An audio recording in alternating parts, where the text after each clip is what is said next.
Hello and welcome to today's Future Ready webinar. I'm Tom Murray, the Director of Innovation for Future Ready Schools, a project of the Alliance for Excellent Education located in Washington, D.C. Future Ready Schools is a collaboration between the Alliance and a vast coalition of over 60 other national and regional organizations. The goal of Future Ready Schools is to maximize digital learning opportunities and to help school districts move quickly towards student-centered learning. The effort provides districts with resources and support to ensure that local technology and digital learning plans align with instructional best practices, are implemented by highly trained teachers, and maximize learner-centered experiences for all students, particularly those from traditionally underserved communities. Future Ready Schools would like to thank Konica Minolta, one of our great Future Ready partners, for sponsoring today's webinar. The hashtag, like it is for every webinar, is Future Ready. I'm your host for today's conversation on building strong partnerships to support Future Ready Schools. With me today are three incredible members of our Future Ready School Board Advisory Group, Jerry Almendarez, Chip Slavin, and Dr. Ann Woolf. Let's take a moment, if we could, to hear from each one of them. Let's do some introductions. Jerry, let's start with you. Good morning, Tom and everybody. Yes, my name is Jerry Almendarez. I'm the superintendent of Santa Ana Unified School District. I've been in education for over 25 years and superintendent for the last 10. Thanks, Jerry. How about you, Ann? Hi, everybody. I'm Ann Woolf, and I am the Senior Director of the Professional Learning and Leading Collaborative at the Friday Institute, which is at NC State University here in North Carolina. And I am also chair of the Chapel Hill Carrboro City School Board, and it's really great to be here. Wonderful. Great. Good morning, everyone. Chip Slavin, I'm the Chief Advocacy Officer at the National School Boards Association, NFBA, as it's called. We represent the various state school board associations across the U.S., representing 90,000 public school boards. So many of you know that last month, Future Ready Schools launched our newest leadership strand, the Future Ready School Boards. We are currently developing a suite of tools and free resources to help school board members connect with their communities, support a culture of innovation within their schools, and promote a vision of teaching and learning that is student-centered, forward-thinking, and designed to meet the vast needs of today's learners. So before we get started, I'm really pleased to share that through the cooperative work of our Future Ready School Boards Advisory Group, which these three are part of, we are officially releasing the Future Ready School Boards Framework. This framework includes the 8 Future Ready gears, which support learner-centered instruction, ongoing and job-embedded professional learning, robust infrastructure, strategic fiscal planning, community partnerships, the use of data to transform instruction and support students, and support for anytime, anywhere learning, and collaborative leadership. This new framework affirms the belief that all students, regardless of where they live, should have access to opportunities that maximize their unique gifts and abilities. So let's get started. So talking big picture here, we really want to talk, we know that this collaboration between our school districts and school boards is absolutely vital in communities. So what is this collaboration? What should this or can this collaboration really look like when it's effective? Jerry, let's start with you. What does this effective look like? What does it look like when it's effective between superintendents, school boards to serve their community? I think it looks like a superintendent and a governance team working, aligning their arrows on the same page to make sure that policies are passed and initiatives are aligned throughout the district to make sure there's equity among access to various platforms, various devices, and various curriculum. Great, thanks. Ann, you're wearing the school board hat, but as a longtime educator yourself, what does that look like from a school board end when it's effective, that collaboration between the district and the board? Sure, and I do think this is so important, and I think everything I share is also from a learning lens of I feel like I'm learning every day what this looks like and how to do better with all of this, so I really appreciate this question. And I think that when you look at how collaboration can be effective, it's when we are clear on where we're going and what our goals are. And so I really like what Jerry shared about those goals around meeting the needs of all students and what that looks like, and making sure that there's a common articulation across the district and the board of directors that we're going in the same direction. I also think it's really important that we understand the role of boards, and I think we're going to talk a little bit more about that, but how are we supporting and being involved in the right places while also making sure we understand where the district work is going and how that continues? Yeah. And Chip, coming at it from NSBA and representing so many school board leaders across the country, what's the work look like at NSBA to help school board members really know their role and how to collaborate with the school districts that they serve? Yeah. So, I mean, the thing about school board members, as Mary Ann can tell you, is that they're dealing with a whole uh, bunch of issues related to running a school district. And many of them aren't, though, they're not everyday practitioners in the classroom, sort of learning about some of these new strategies that are enhanced through the Future Ready Schools initiative, like personalized learning. So, one of the things we're trying to do is provide opportunities. We're very happy to be a collaborator on this project as an example of that, to give them as much information as we can, so that when a superintendent like Jerry comes to the school board and says, we want to implement some type of new learning plan in the system, it's going to use the technology, it's going to use obviously live first and great teaching, so we want to give them resources, sort of explain what that might look like and how you do it well, and maybe some of the things you avoid. And so that way it makes the things like budgeting decisions much easier. And as I like to say, is when the board member, we have to remember they're all local elected officials. When they're walking through the grocery store at night, I'm sure Mary Ann's had this happen. Someone comes up and says, like, why did you guys do this? Or why haven't you done that? They're informed with an answer. Well, here's why we're doing that. And we think it's going to lead to great results down the road. So we're trying to be a clearinghouse of information for our school board members on these issues. So I want to go. Oh, yeah, go ahead, Jerry. To that, it's also important for superintendents to make sure the boards and the governance team have talking points, because we know that, at least the superintendents know, that the elected officials are getting bombarded, like Chip said, at the grocery stores and on emails. And it's important that we stay in front of the messaging, and it's important that superintendents listen to their boards and provide the boards with talking points as to why some of the decisions that are being made. But also, it's important for board members to make themselves knowledgeable about the various initiatives and the various platforms that are available and devices that are available as well. So that two-way communication is critical. Yeah, well said. I want to come back to that messaging a little bit later, because that idea of that common language and the way we communicate with our community is just such a vital aspect of the board. But Jerry, I actually want to touch on, for all of you, I want to touch on something. Jerry, you mentioned the word governance a few times there. You actually said governance teams, I heard at the end there. In thinking about school boards and thinking about how just across the country, you have some boards that you ask an educator, like, how's your school board? And they'll say, oh, they're super supportive and they get it. We get school board members like a Mary Ann that has some sort of an education background, or somebody from the community that had a great experience. But the flip side, we also have board members that run for their one purpose. I'm going to run for the board to oust the superintendent, or I'm going to run the board to whatever that might be. But this idea of governance and their role is really so vital. So for school boards that are functioning well, what does effective governance actually look like? Mary Ann, do you want to take that one first? Sure. And I think it tends to vary just a little bit over time, but I think having those consistent processes and procedures in place. So, I know, like, we meet regularly with the superintendent, the chair and vice chair, and some members of the cabinet, and make sure that we're able to get more information that we then share with the broader board. And so some of those structures, I think, really do help us to know, exactly to the point you all were making, what are things that are coming up, even if they're a little bit further out on the horizon.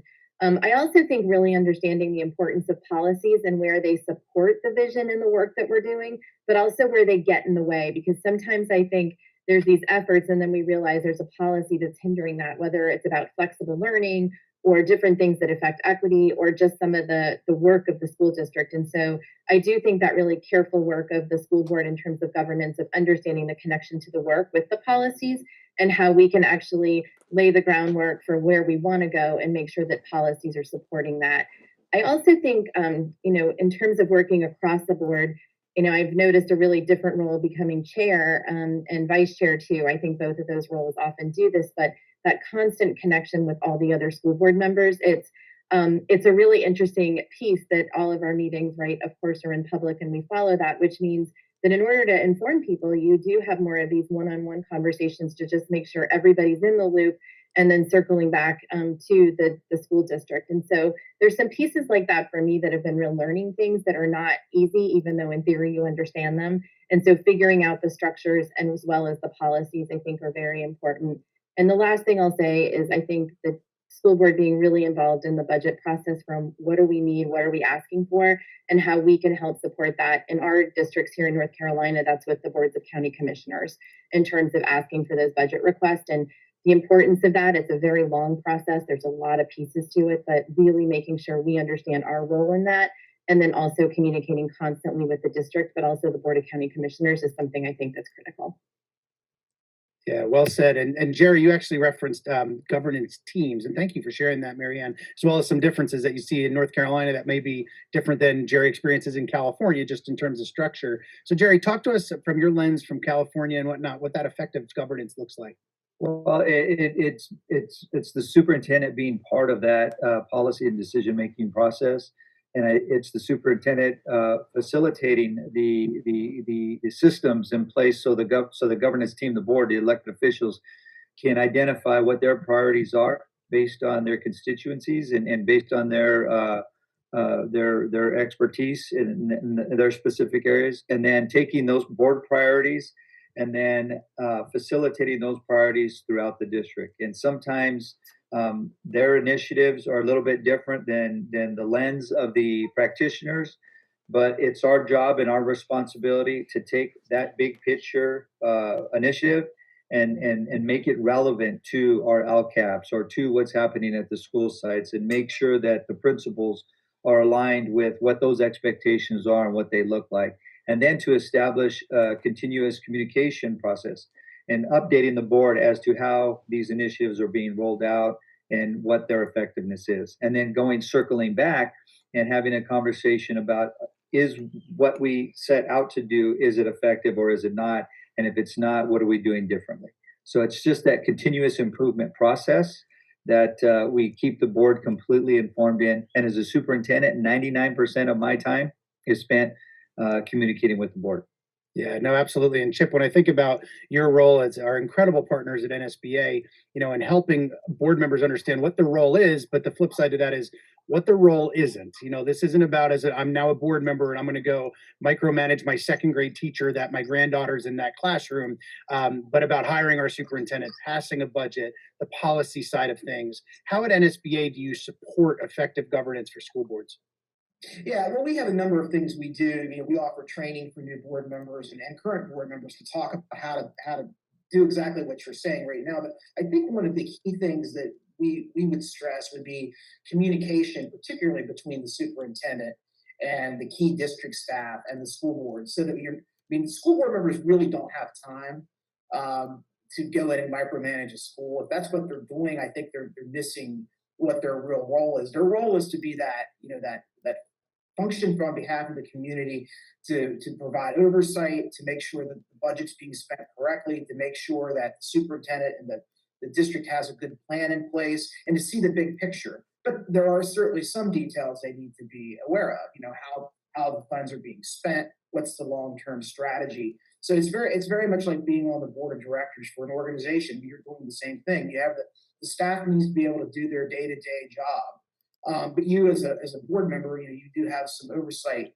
responsibility. And so I think it's walking that fine line between the roles. And I think most school board members that I now am working with, they're really engaged. They're really interested in what's going on in the district.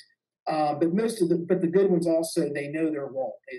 They know when they need to step in and when they don't need to step in. But where we can, we're trying to provide as much assistance and background around that. And I think that's one of the reasons we were so excited about having the Future Ready Schools school board member thread, because it gave us an opportunity at NSBA to do even more around that topic. And we just focused on, we announced at our Advocacy Institute in early February that we were going to be part of this effort, and talked about it a little bit in one of our sessions. And I think the response was overwhelmingly positive.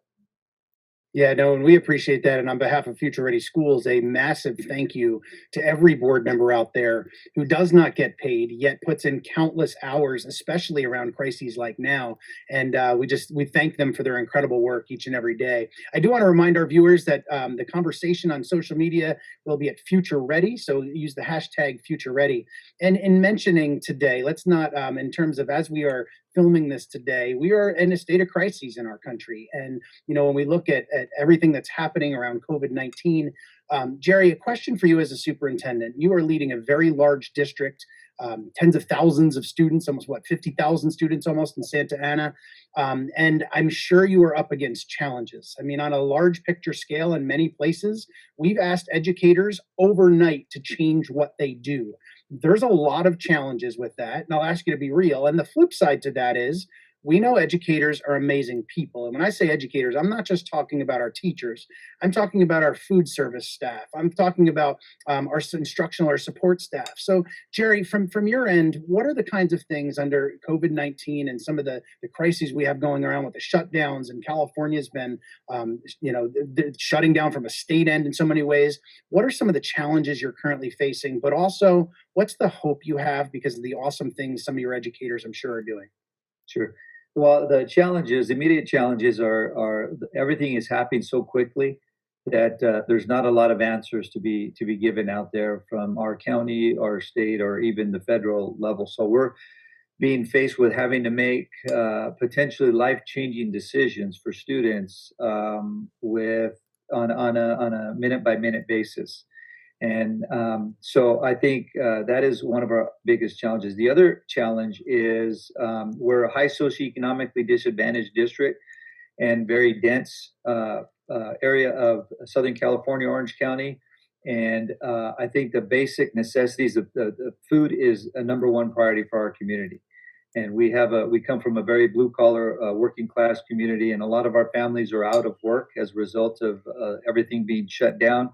And so the biggest challenge we have is not so much addressing the academic part of it as it is meeting the physical and social needs of our community members, which is kind of where we have shifted now. And we're making sure that we serve our meals to our kids on a daily basis. And we went from serving on an average about 50,000 meals a day to over 70,000 in a very short period of time. And so those are the two big challenges. We're not actually so much worried about the academic. We know people are working on it. We know the teachers are working hard. We've provided some templates and some grade level packets. We provided devices and hotspots, and all of that stuff is being met to the best of our ability. But our biggest concern is making sure our kids are fed. And so that's where the focus is right now. Yeah, it's going back to that Bloom's 101, right? And that Bloom's taxonomy, and that they're safe and they're well fed, and just really, times like this just really they force us to prioritize. Jerry, I want to give you an opportunity, though. I know you're a very humble guy, and everything I see about Santa Ana and people sharing out left and right, what's something you're super proud of that you're seeing with your staff right now? Because I know educators are stepping up left and right, stepping out of their comfort zones. But what's something that's awesome happening in your district that 3 or 4 weeks ago might not have been on the radar, but people stepping up left and right? Give a shout to somebody. Well, I'd give a shout out to all the employees. I mean, the teachers and the classified employees. I'll tell you what has inspired me is people operating completely out of their comfort zones. Maybe not so much on the online platform, but have, without any question, have embraced the opportunity to embrace this new presence in this new space and work in the best interest of making sure kids have access. And there's other staff that are saying, okay, you guys are filling this gap. We're going to do the paper copy, and we're going to do the hard copy, and we're going to make sure the kids that don't have access have curriculum as well. On the other end, the social emotional aspect. Our classified employees, our custodians, they are the first responders in a sense, and our nutritional service workers. And they're out there cleaning classrooms. They develop processes that they tag rooms that have been cleaned so people don't go into them. And if they do go into them, they break the seal and they know they can clean them again. So, and then our nutritional service workers, without hesitation, are showing up at 3 o'clock in the morning, creating meals. And they're even asking for split shifts because we've gone from around 50,000 meals to 70,000 meals. And they're saying, hey, we want to go in and help some more. They're really, I'm surprised, but not surprised. They're really not so much worried about their physical health that they are making sure our communities and our kids are getting fed. And I just can't tell you how appreciative I am of seeing that. Yeah, that's just awesome. And it speaks to just the heart and soul of the people that serve our kids every day, all year long, but rise to a point where we have this crisis and really rise to that challenge. Mary Ann, in putting your board member hat on, you're really looking at it from a different lens, but also you have that educational heart. So I'm going to ask you the same questions. There you are in North Carolina. What are some of the challenges you're seeing in your district? And then also, what are some of the awesome things you're seeing as well? Sure. And I have to say that the challenges we're seeing here, although they differ across the broader range of districts I work with, there are so many commonalities. And Jerry, just hearing you speak, I think we're all worried about the same things. And so the very first worry is always meals when we have our kids not with us. And that's a place where I think community, schools, everyone have just jumped together in a way that's amazing. And we're even using our bus drivers to deliver meals to sites and really being creative with things like that. I also think we were really concerned early on, how do we continue to pay our staff that are not the teachers who we know are continuing the learning opportunities, but other staff in our schools and our district. And so there's been a real concerted effort. They're jumping in all kinds of places. We need all these wonderful people, but I really have to commend the district has really been thoughtful in the schools about how do we tackle that. And another thing that was a worry, but in some ways I think our states are really trying to help us with this, were around calendar laws and waivers and things like that we're always so concerned about. And they are real issues when we have snow days or hurricane days or whatever the days are in our particular districts and states.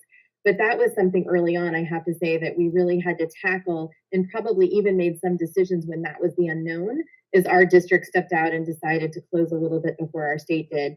And so those are some of the things really early. And then we've transitioned into some other challenges. So what does this remote learning look like?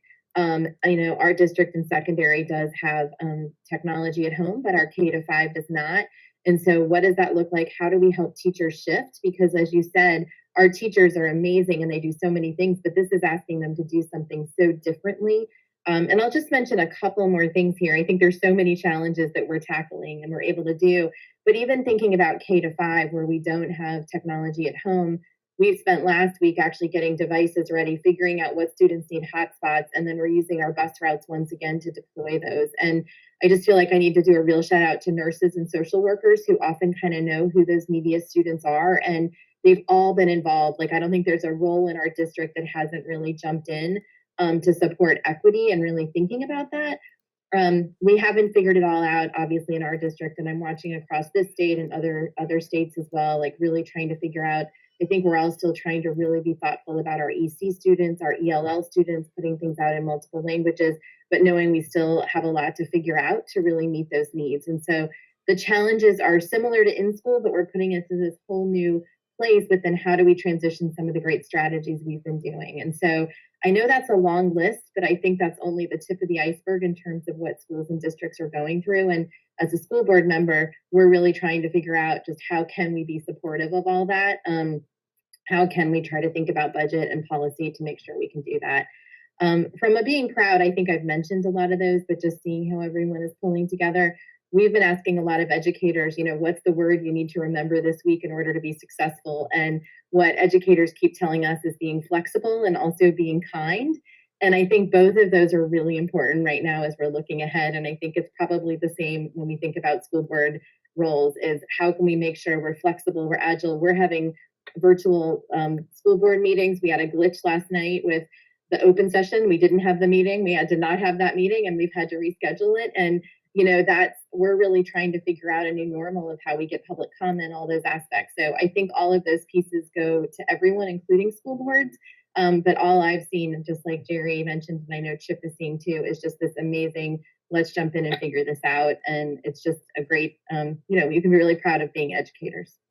Yeah, no, absolutely, Mary Ann. And, at a time like this, I was recording something just the other day and talked about how much hope I have, because we know the goodness in people is always out there. But at times like this, it's an opportunity to lead, and it's an opportunity to help each other. And there's so much hope that I have from our social workers, from our nurses, from our bus drivers, and on and on and on in that list. Chip, jumping over to you with that question, from an NSBA end, what are the things that you guys are doing, working on right now to really help this as well? Sure. So we, several weeks ago, when I think we saw how bad this crisis was really going to be, we immediately took a number of steps. One of the first things we did is we started putting up resources for school board members and for our state association folks around the COVID-19 response. We did that. I think we had resources up the same day that the Department of Education had their resources up. Things like links and guides and how do you stay safe during this time of crisis. That was one thing we did through our Center for Safe Schools. Since then, though, what we've really been doing is it sort of gets back to the whole communicating. We've been communicating with school board members on what we're hearing in Washington, what we think they need to be worried about, what they need to be addressing. We have been, my team in particular, we focus on public policy and research, and then of course we focus on our national advocacy efforts. So we've got a two-pronged strategy. I've got our senior researcher is working on data and research right now that will not only inform during this crisis, but hopefully long term, so we can turn this challenge into an opportunity. But then also we are engaged with Congress, with the Department of Education, with the Department of Agriculture around food issues, with the FCC around broadband issues, and a number of other agencies trying to get questions answered. And there are a lot of questions and a lot of issues that come up at a time like this. And so, when we learn certain things, we sometimes will hear it first. So we immediately, we'll send out a blast email to our state executive directors and our state government affairs folks, and then they distribute it to the individual school board members. We've been engaged in a number of collaborations as well with other education organizations and governmental groups like the National Governors Association, AASA, the School Superintendents Association, and pretty much the laundry list of other education groups. So we're talking in one coalition. We talk every Tuesday and Thursday mornings about what's happening in Congress and our national response there. And generally, we're all pretty much on the same page. And we're continuing to move forward. Congress has just passed the Senate has passed. Hopefully, the House will have passed by the time this is recorded. A $13.5 billion emergency plan that will help schools as part of the broader $2 trillion supplemental appropriation, and we're very happy about that. But the reality is, NSBA is actually calling for $75 billion for public schools and more help around internet access, which I think we're going to talk about a little later. So going forward, we're going to be very aggressive. We like that they took that good bipartisan first step. So now we're going to be pushing essentially for a fourth supplemental appropriation to help school districts do what they need to be able to do. One of which is going to be this issue of distance learning, which I think is now exposed what all three of us already knew, that there is a huge broadband gap in this country that schools have been facing, and it's a real equity issue. But now this is one of those times, like it's a real challenge, but this is an opportunity in many ways to sort of move the ball forward on innovation and personalized learning. So we're going to keep representing our folks as sort of the Washington D.C. office for all the local school boards out there. That's really how we see our role. Hey, thanks for sharing that. And I'm so proud and just listening to all of us, because I know that educators, when we talk about this current crisis and what districts are, first and foremost, it's the safety of the kids, it's feeding kids, it's making sure they are well, and everything else comes secondary to that. But you both, all of you touched on the instructional component in some way. So let's tap that for just a few minutes here. What are the policies, the practices? What are we implementing to ensure students have some of those learning opportunities? But also, as we address this remote learning or distance learning, what are we doing to ensure equitable access? And it's something that we've all discussed far longer than just a couple of weeks here. And so how are we working through? I know, Jerry, you mentioned some things around hotspots and those kinds of things there as well. So, Jerry, let me start back with you. When we think about some of the things that your teachers are doing, what are we doing to work for all students and really trying to make sure that this equity gap doesn't continue to grow at a time when that easily could happen? Well, it's actually a parallel approach, because in order to address the equity among the students, we have to address the inequity among the staff and among the administration also.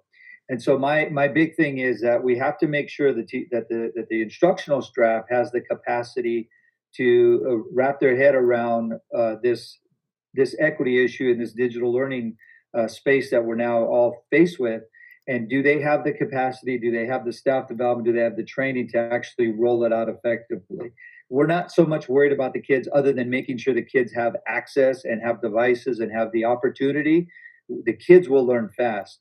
Our emphasis is going to be on making sure our principals, our admin team, and our teaching staff, the instructional staff, build their capacity so they can effectively roll out the curriculum to the teachers. But things like board policy, passing board policy, some of the issues that I've come across in my experience over the number of years that I've been superintendent is policies like that eliminate cell phones or eliminate devices and or limit access to YouTube or various online platforms. It's important for districts and boards to review those policies and maybe have further conversations about why are these limitations put in place. And so just those are some of the challenges that we face when we get to that equity issue. Sure, absolutely. And I know both you and Marianne and Chip are staunch advocates around equity. And Marianne, when we think about it from your lens, from your board lens there as well, around the equity piece, what is it that you guys are looking at, policies, practices from the remote learning side? Sure. And I think I always go back to the idea that equity is not equal inputs for all, but instead understanding the needs of each learner. And I think as long as we keep going back to that, it really allows us to kind of understand where we might be getting in the way. And so I was thinking about several different policies, not just with our current situation, but even more broadly. I know we were able recently to pass a policy that allows for more flexible learning in terms of how many periods a student has to be with us in case they're going and doing something else. It used to be basically full time or close to, or you had to do something different. And so we were really excited to start to be able to offer some flexibility in those kinds of way. And that was all policy driven as well. I also see policies that either support or sometimes get in the way of online learning. And it may just be that one student really hasn't been successful in a particular subject, in a face-to-face setting, and maybe online would help them. So do our policies allow for that flexibility? And we're definitely also doing a lot of work on our responsible use policy right now. And what does that look like in a time of one-to-one access, but also thinking pre-K through 12. And I think those are areas that there's been a lot of changes. And so supporting districts, supporting school boards into really thinking about that and how we're thinking about the parent perspective, the teacher perspective, the school perspective, the technology director's perspective, but how do we make sure that we're really supporting those learners in a safe and effective way? So those have really made me think about, when I think about immediately right now, as we're thinking about our learners at home, I'm really trying to think about, we may implement strategies. So this might get a little away from policy because I don't know that there's anything that would limit this, but are we be able to use our social workers, our TAs and others to reach out on a one-on-one basis with kids, even beyond their immediate teachers? Like, can we do those things? And so my hope is that policies are really giving us that flexibility, especially when we think of our English language learners or some of our EC students, or just those that may need that additional support that they're able to get in a face-to-face setting. My hope is we don't uncover that there are policies that limit that. I think we're okay, but it's an area where I really see importance right now with our shift to remote learning. Absolutely. Marianne, and as you're talking there and making those connections, I'm thinking back to my own daughter yesterday. Her teacher has set this 2 p.m. check-in time, and every day at 2 p.m., all the kids log in, and the district did a really good job of making sure if you need a device, if you need a hotspot and connecting it. But all day yesterday, she kept saying, like, is it 2 o'clock yet? Is it 2 o'clock yet? Is it 2 o'clock yet? And the teacher there is really just getting together and letting every kid talk and talk about what they're working on. And but it's not this instructional watch me teach. It's checking in with, how are you doing? You doing okay? But it's also a great way for a teacher to grasp, like, is there a child that hasn't logged on for 3 days in a row and that I need to dive into and see, like, maybe there's something going on there that we should. And so, I think back to just even those small connection pieces, as you were mentioning, your TAs or those folks, how can we engage them in that 5-minute phone call to reach out and say, hey, just checking in. We miss you. We're doing, hope you're doing well at such a time such as this, because we really are at these unprecedented times. And as Jerry started to talk about, even helping prepare teachers, we can't sugarcoat it and pretend that teachers we turn on a switch and everybody's prepared to do this yesterday. It doesn't work like that. We know that. And so when we think about these times, how can school boards really engage with members of the community, such as our businesses and so on and so forth, really to support teaching and learning for our kids and families really at this time? Marianne, do you want to start with that one? Sure. And I was just thinking, Tom, as you were talking, something we've been thinking a lot about at the Friday Institute is this idea of SEL from a distance. We have an SEL MOOC that's open and available right now, and we actually extended how long it's available, and we had around 1,700 participants in our regular spring semester. Last Monday, we opened it up. We're up, I think, over 4,100 already today of teachers just really trying to figure out more about social emotional learning, especially when they can't see a student or be there to check in on them. And so I just wanted to piggyback on that about how important that social emotional learning role is right now for our districts and our educators. I think that's really important. One of the things I've done a lot of thinking about in my school board role and also when working with other districts is how are we making sure we're, as a board, helping to communicate to our community and our families what they should be expecting from schools. And we obviously look to the superintendent and we look to the whole district staff to help us better understand what that is.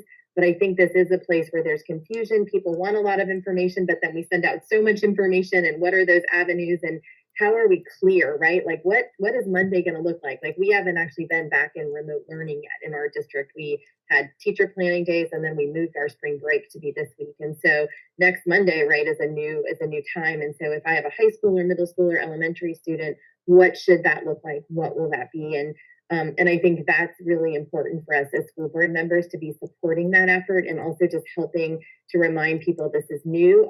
This is new for our entire staff. This is new for the whole community. And I think sometimes that's the important role of a school board is to just be really emphasizing those aspects and give us space to figure it out and do our best for kids.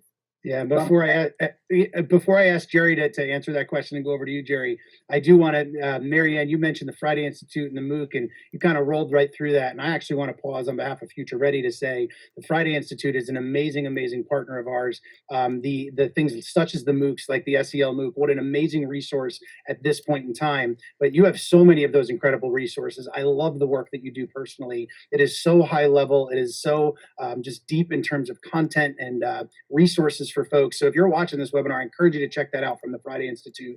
Incredibly dynamic people. And as you listen to Mary Ann today, you can certainly see why. So Jerry, hopping over to you with that question on partnering with our community or our businesses or really supporting teaching and learning, as Mary Ann just answered, what would you share? So, and I'm going to back up just a little bit. You're talking about the teachers checking in with the students and how important that is.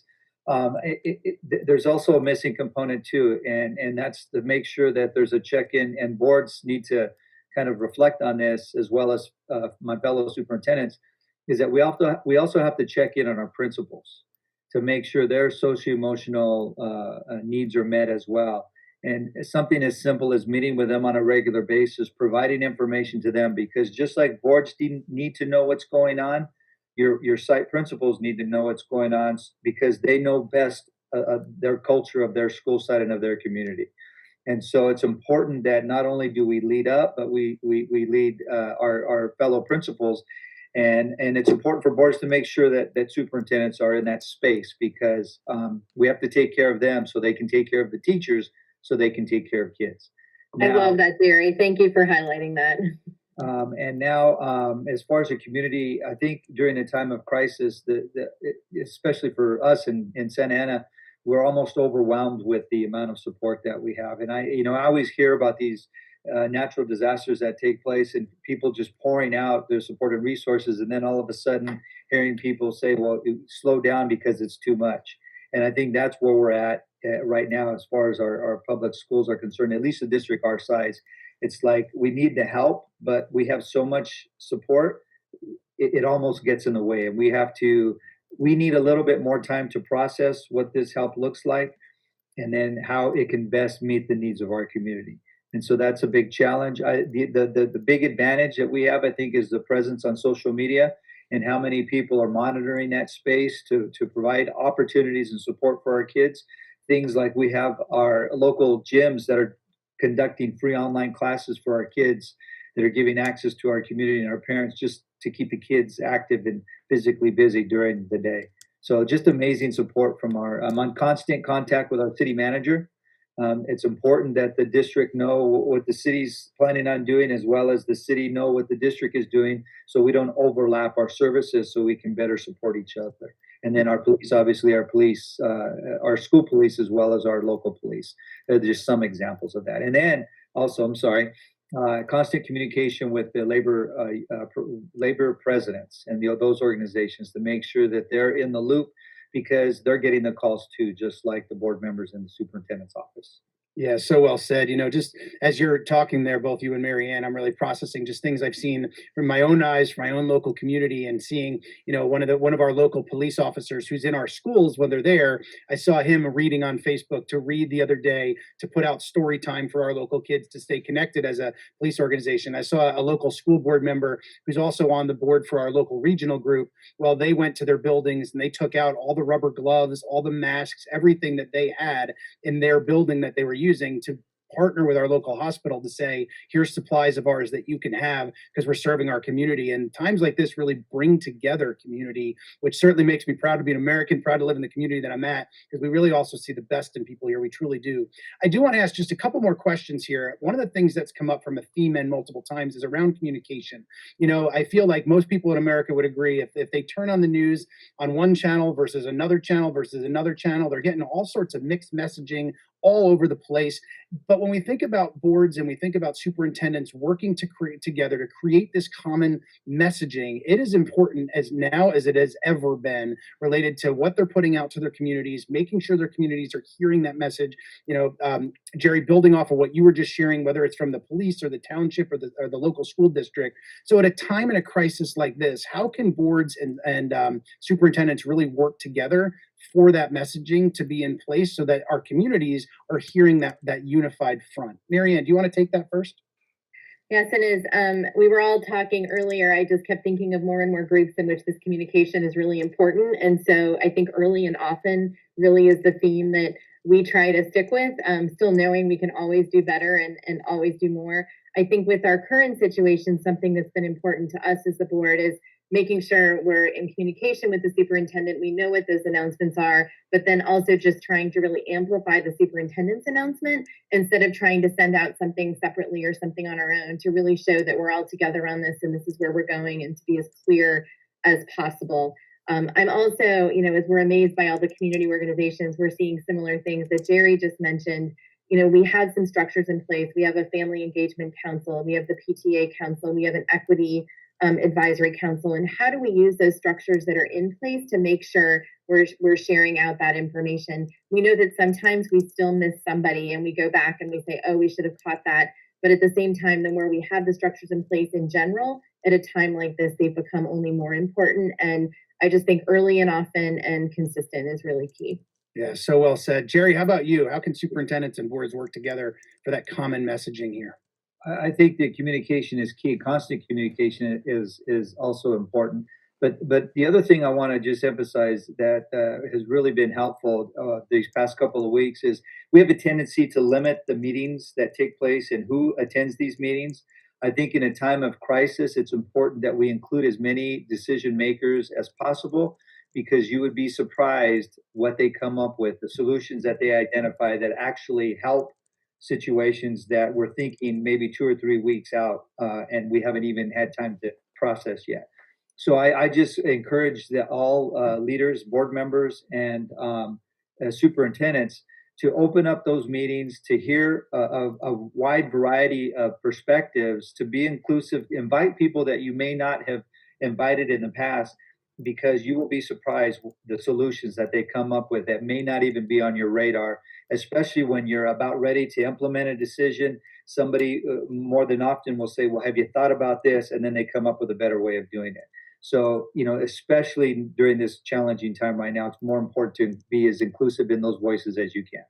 Yeah, so well said. And so one final time, I want to remind our viewers to share their thoughts on social media using the hashtag FutureReady. So Chip, I want to head back over to you. We are so fortunate to have organizations such as the National School Boards Association working on the national level and the state level to really ensure equity and access, something that's come up multiple times in this webinar. So can you give a brief update of some of the work of NSBA alongside our home organization, the Alliance for Excellent Education, and other partners such as COSIN and CETA that we all partner with that are really working hard to support that internet access at home?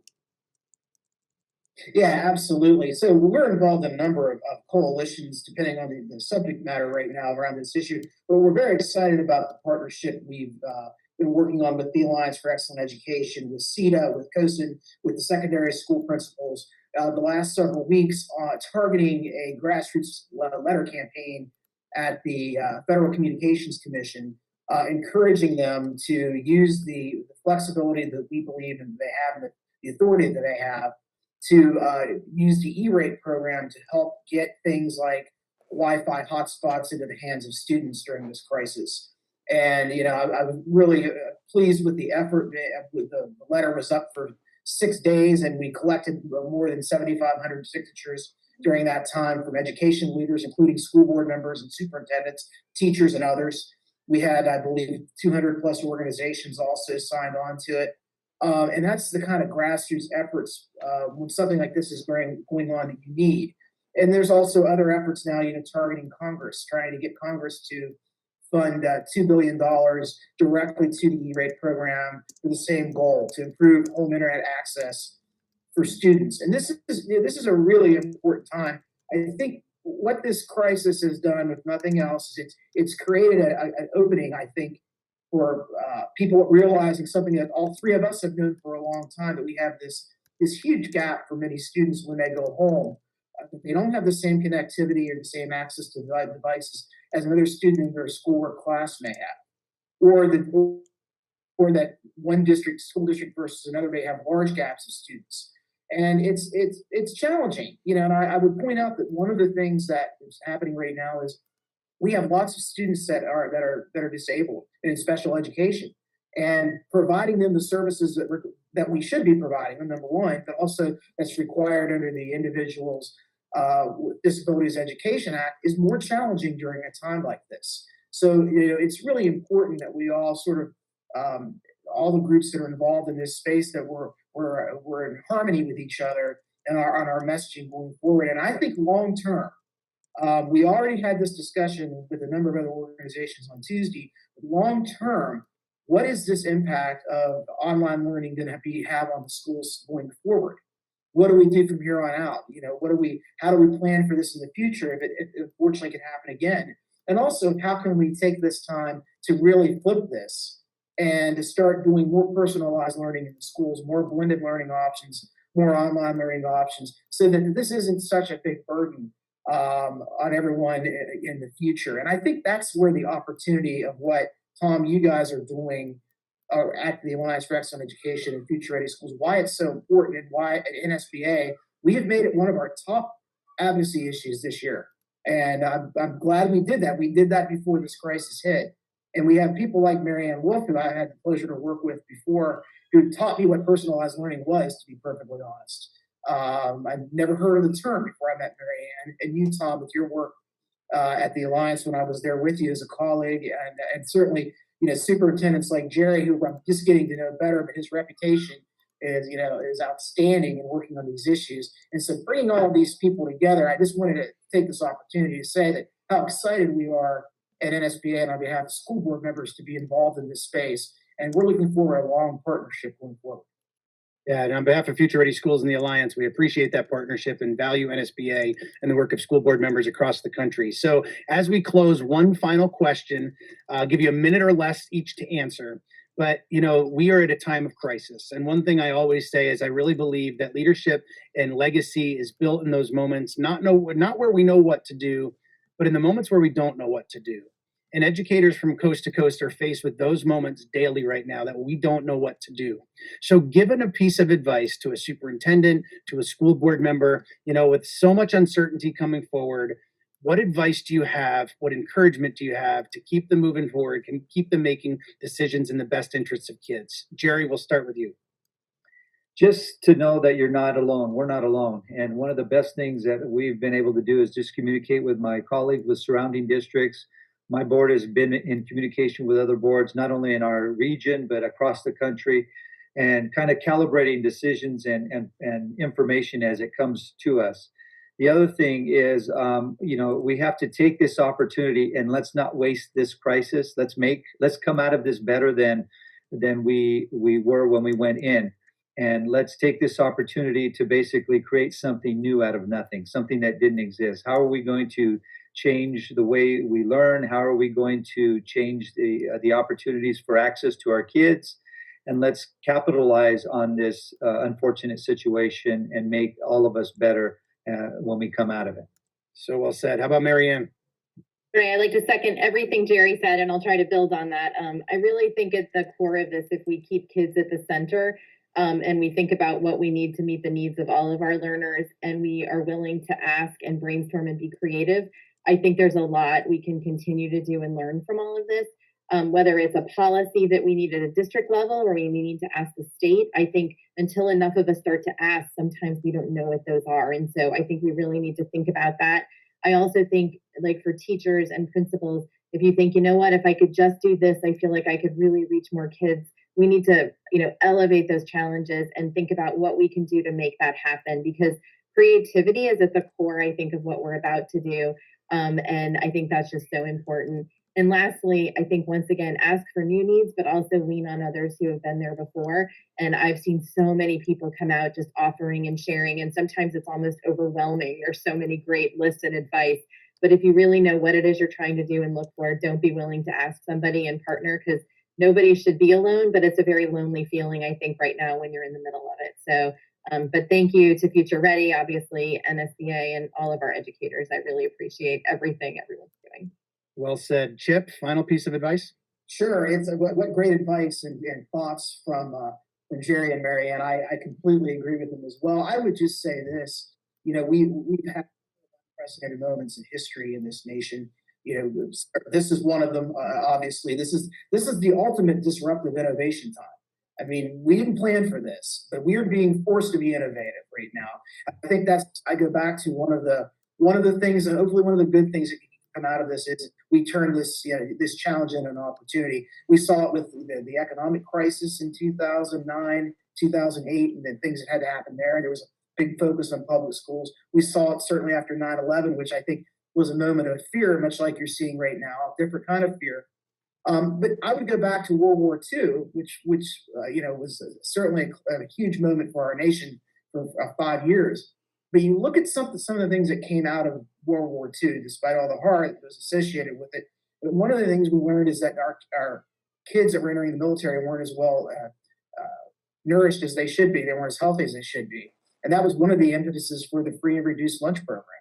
And we're seeing again today in this crisis how important that program really is. So my hope would be that going forward, that we can all come together and find some really great innovation that I know is happening right now in schools across the country that have been born out of this current effort, and try and replicate that going forward so that this short-term issue becomes a long-term solution and make learning better for all kids. Well, thanks for sharing that and sharing that insight as well. And, at Future Ready, we believe it's moments like this that just create such opportunity. And as viewers, you've seen so many things in your own districts, and you've heard so many things today in this webinar around opportunity. I do want to remind our viewers that information on Future Ready can be found at futureready.org. We encourage and challenge district superintendents, just like Jerry, to join over 3,400 others and sign the Future Ready District Pledge. We also just released this year's Fall Institutes, and we hope you can find those at futureready.org/institutes, and we hope to see you there. I also want to encourage our viewers to get involved with our growing strands, from district leaders to tech leaders, principals, librarians, instructional coaches, and just like you heard today, school board leaders. We have vastly expanded our reach at Future Ready Schools over the past few years. Check out our private Facebook groups and ongoing activities there to stay connected with those working alongside you throughout the nation. I do want to thank Mary Ann, Jerry, Chip, as well as NSBA and the Friday Institute, as well as thank all of you, our viewers, for joining us for this Future Ready webinar. And a special thanks again to our Future Ready partner, Konica Minolta, for their incredible work, but also their support in making this possible. Don't forget to connect with us here at Future Ready Schools on Twitter at Future Ready, and on Facebook at facebook.com/Future Ready Schools. If you have missed any of today's conversation, it's going to be archived on our website at futureready.org soon after this webinar. You can also find all of our webinars on our Future Ready YouTube channel as well. Thank you again so much for joining us here at Future Ready. Have a fabulous day. Stay safe, and we'll see you next time.